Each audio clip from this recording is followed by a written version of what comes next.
Hello, this is Reverend Don Lewis coming to you from the beautiful metaverse, and more specifically from beautiful Danville, Illinois, homeland of the Corellian tradition.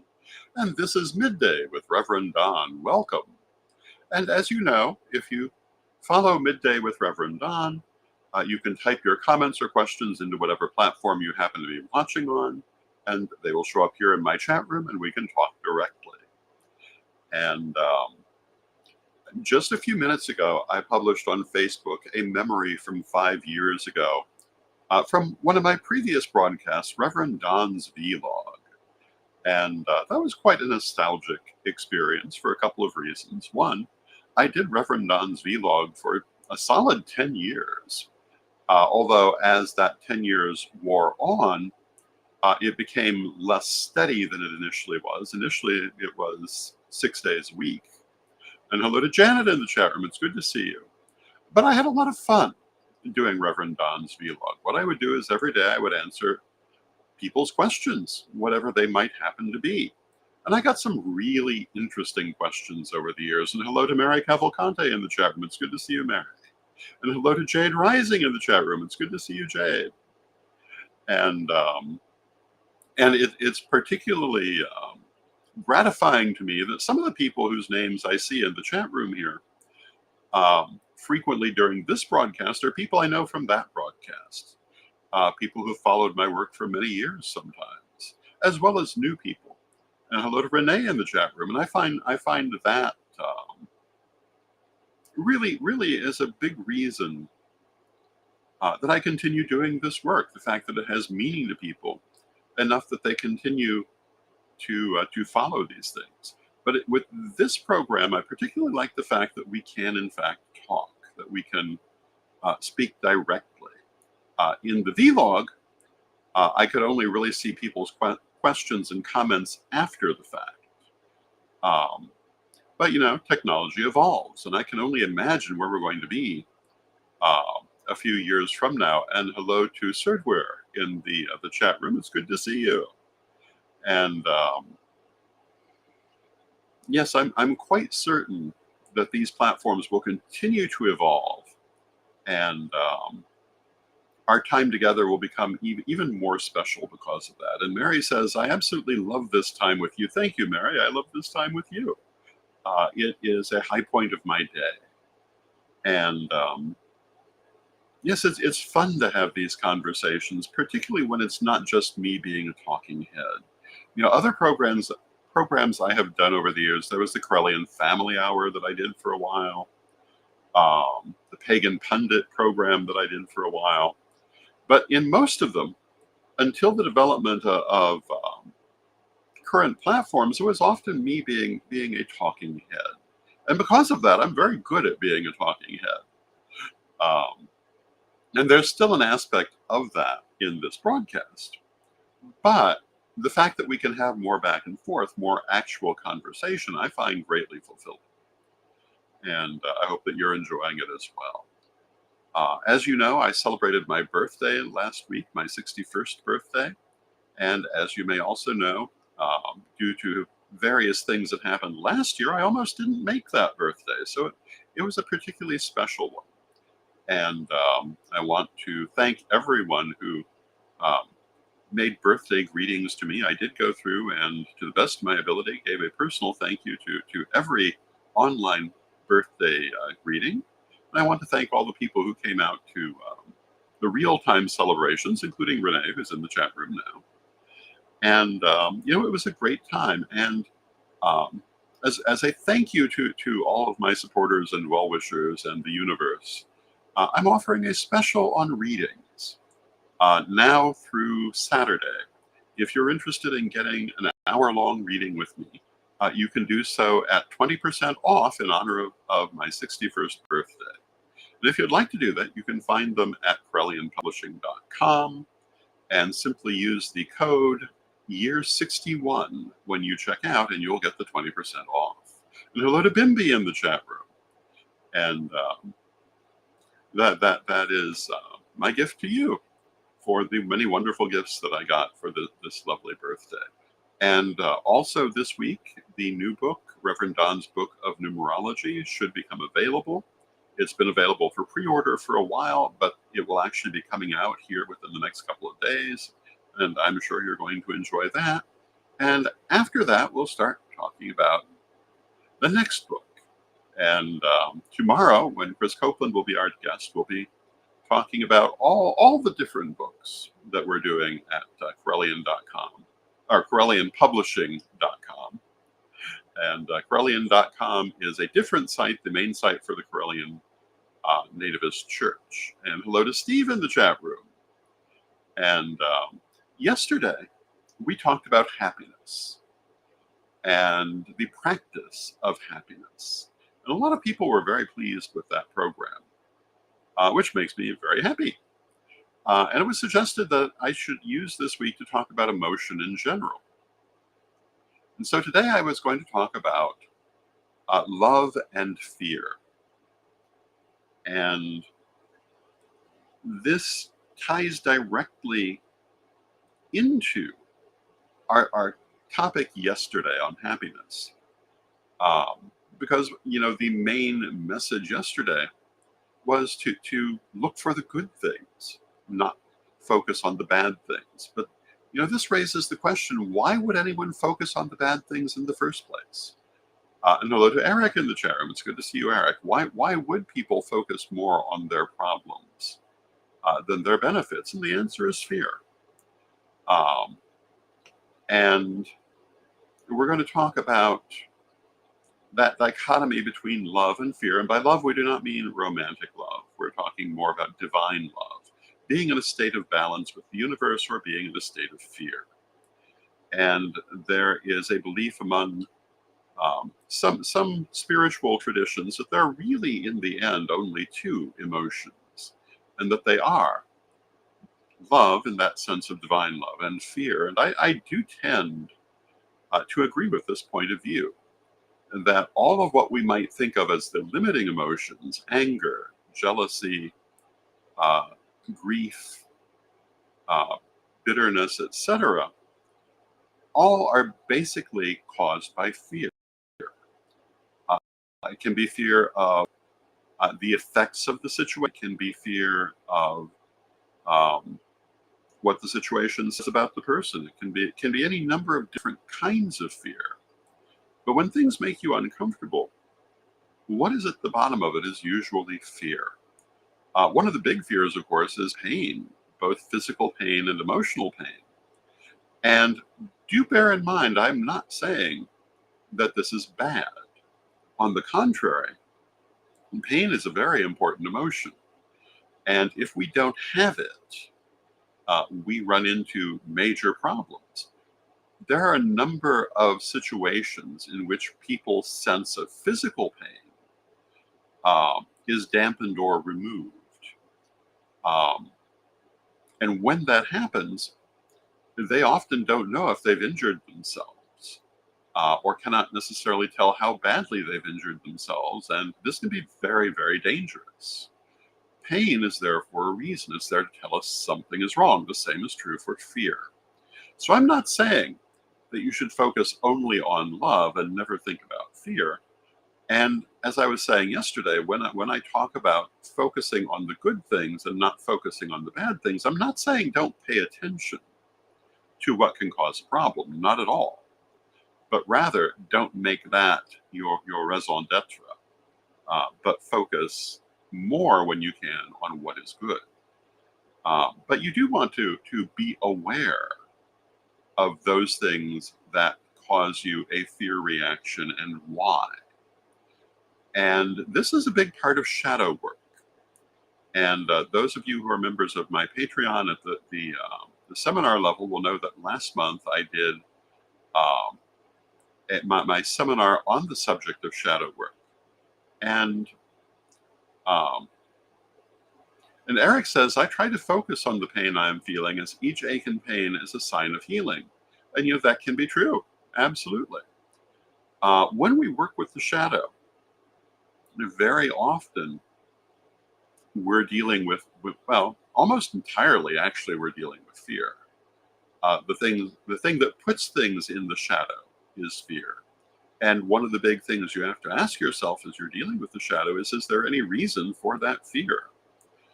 When the thing became part of your shadow, there undoubtedly was, but that doesn't mean there is now. This is true in life as well. There are things that we have every reason to be afraid of. We have every reason to be afraid of disease. Um, we have every reason to be afraid of personal injury. It would be foolish for us not to have any fear regarding these things. And it's just as foolish, however, for us to be bound by that fear to where we never take any chances. Um, and there are people who do that. They're so worried about the potential injury in certain situations um, that they do nothing. Um,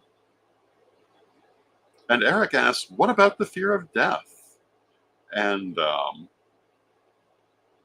that's part of what we're talking about. Um, People's fear of death has a lot to do also with when they do allow fear of injury or mishap to dominate their behaviors. And why do we fear death? For the most part, we believe we have no idea of what follows it. This is not true. We have all kinds of evidence of what follows death, both in popular culture and even more in metaphysics. And particularly people who practice oracular work, for example, or spirit messaging, they know perfectly well that the soul survives death.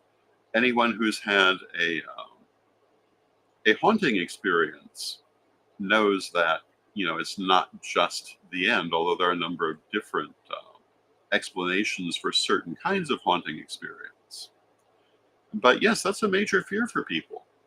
Now Jade says, I don't fear death. It's the dying part that causes me concern. And I would have to agree with that.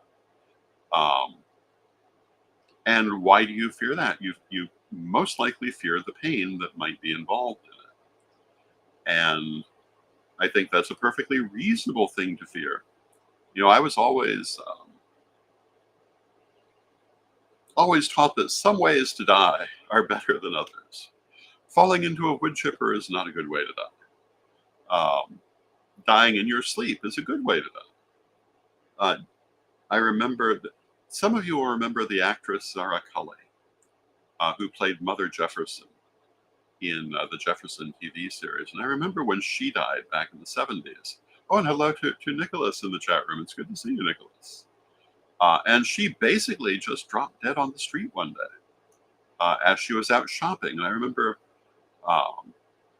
both thinking and being told by my parents that was a great way to die, doing something that you loved and very suddenly. My grandmother died of a brain aneurysm that took her life before she could even hit the floor. She was making her breakfast. She was there, and then she wasn't anymore and had moved on to spirit. These are pretty good ways to die if you're in a position to do that. But we all die in different ways. And I am a believer that we tend to die in the way that is best for our situation, and that this is not always the same, and that not everyone can have or should have the same experience. But getting back to the difference between love and fear, when we can react to our situations with that sense of divine love and balance, we're going to be much happier. And when we can cultivate that in our lives, we're going to be far more relaxed, far more at ease, far happier with the things that are happening to us and in our lives. And how do we do that? And one of the big ones, again, is to look for the good, because it's always going to be there. Even in situations that are not overwhelmingly good, there's still going to be good things. One of my favorite books that I've read, and I only read it once, and I doubt that I would ever read it again because of the subject matter, but it was nonetheless very inspiring to me, is The Hiding Place by Corrie ten Boom. And Corrie ten Boom was a devout Christian woman, but has nothing to do, in my opinion, with the subject matter of the book, although she might have differed in her own point of view. But to me, as a non-Christian, the message of the book is universal. And she talks about how during the Second World War, she and her sister were part of the Dutch resistance against the Nazis, which ended up in their both going to concentration camps, where her sister died, but she survived. And she talks about how she managed to keep her faith and hope in this terrible situation. Um, and there are a number of ways that she talks about how she managed to hold on to that attitude of love during this very fearsome time in her life, and how this helped her to survive. And I remember thinking at the time, and thinking ever since, that if a person in such a terrible situation can still find good around them, can still relate to the world with love, then you can find good in any situation. To me, that was a very inspiring message. And I have had at times in my life periods where I have been bedridden, periods where I have totally lost my mobility, periods of significant illness. And I can tell you from my personal experience, you can still find good in your situations, even when they're very restrictive like that. How much easier when you're not dealing with anything so overwhelming. And I think that if every day you look for the good,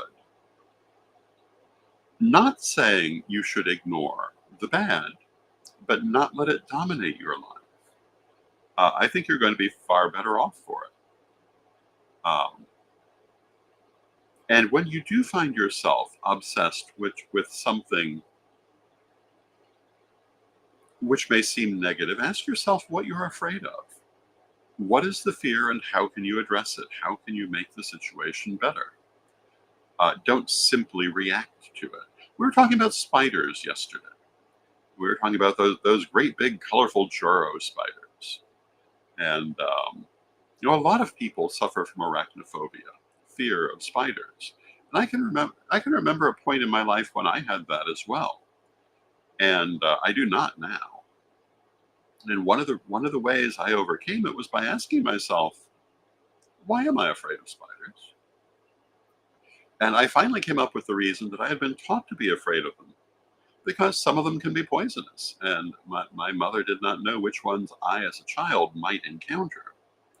And she didn't want me messing with them if I did not know what I was dealing with. I think for me, that was the origin. And that's a reasonable fear when you're a child, or when you don't know what kind of spider you're looking at, or what kind of snake you're looking at, for that matter, because certain snakes can be problematic, though most are not. How do you deal with that? Well, you find out which ones could possibly kill you, and you don't confuse them with the other ones. You find out what is in your area. You find out what can be an issue and how much of an issue that it is. Yesterday in the chat room, it was mentioned that in the UK, they have something called a false widow spider, which is not as dangerous as a black widow, but can cause a bad bite. That's still something to have a reasonable worry about. And I'm certainly not saying that when we should focus on the positive, that we stop being concerned with what could happen. Rather, that we take a practical attitude towards it and toward preventing it. Another thing I think that causes people to be frightened of spiders is that very often, historically, spiders are symbolic of fate and destiny, and are often portrayed more or less obviously this way in popular imagination. If you think about spiders, one of the most common things that's likely to come to your mind is The old saying, "Come into my parlor," said the spider to the fly. And the idea of the spider trapping the poor fly and eating it.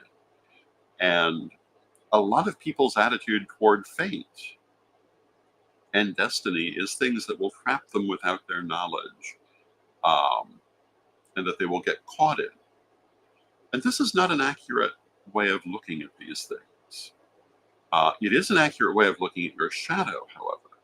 Very often, people who have not done shadow work, and sometimes when they've simply not finished it, people will get caught in crossed wires. The difference between what they think they want and what they really want. And they're often not at all the same thing. But the way that we deal with this is not by being afraid of fate, but by dealing with our inner emotions, our inner belief systems and expectations, and changing them for the better. The famous example is the person who wants a particular job, but in their heart they don't believe they could ever get that job. Or the person who wants a certain kind of romance, but in their heart they don't believe that kind of romance is possible. If you don't believe it's possible, you're not going to get it. You cannot manifest what you do not believe can be manifested. But you can work on your expectations and your belief systems and change that way of looking at it. I think this has a lot to do with why some people fear spiders. And of course, the other thing is they are a very different form of life from ourselves. But I notice people often do not have at all the same attitude towards, say, a crab that they have toward a spider, or toward a lobster that they have toward a spider, even though very similar differences exist there. And so I think that the way culture has depicted spiders has a lot to do with people's arachnophobia when they have it, together with the more practical reason that occasionally they're dangerous. So when I say to you, focus on the good, I'm not saying that there aren't things you should be aware of, things perhaps you should even be afraid of. Should you be afraid of not being able to pay the rent? Of course you should. What do you do if that happens? Well, you look for additional sources to pay that rent with, and/or you go talk to the landlord, and perhaps do some magic to help smooth the path. But you don't just avoid it. And one of the cards that we find in the tarot deck is the Nine of Swords, which is often called the Ghastly Nightmare card. So many people, when they draw that card, read it as disaster, terrible, terrible disaster. I do not read it that way. And if you watch Tarot Thursday when I'm on, you'll know I don't read it that way. I read it as the Ghastly Nightmare, which, like a nightmare, is only really going to hurt you if you try to get away from it and fall out of bed. If you face it head on, it will be much easier to deal with. And this is true of everything in life. Trying to get away from some of these things so often makes them worse and harder to deal with. It's much better to take a practical attitude and practical actions to ameliorate whatever might cause you fear. Are you having fear about your health situations? Well, work with them. Seek treatment for them. Do magic for them. Do not simply react to them. And while you're at it, look at the good things about your health. Look at the good things about your situation. You may find it changes your entire attitude. Always looking at the good is going to help your situation. Going back to that idea that there are only two emotions, only two ways of dealing with the universe, love and fear, obviously you want to try to deal with it from the point of view of love, the point of view of divine love, divine balance, and try to minimize the role of fear in your life. And again, you do that partly by making a conscious choice of where you're going to put your emphasis. It's sometimes the case with certain animals, if they experience something bad in a certain place, they will forever afterwards avoid that place, even though the bad thing that happened wasn't actually related to the place, but to someone or something that was in it. That is not the reaction that you, as a human being, want to have. You want to look at the situations that cause you fear and how to practically deal with them. One of the things that we have is the ability to do this, and we should always use it. Never in life should you allow yourself to be the victim of things happening all around you. You should be a participant.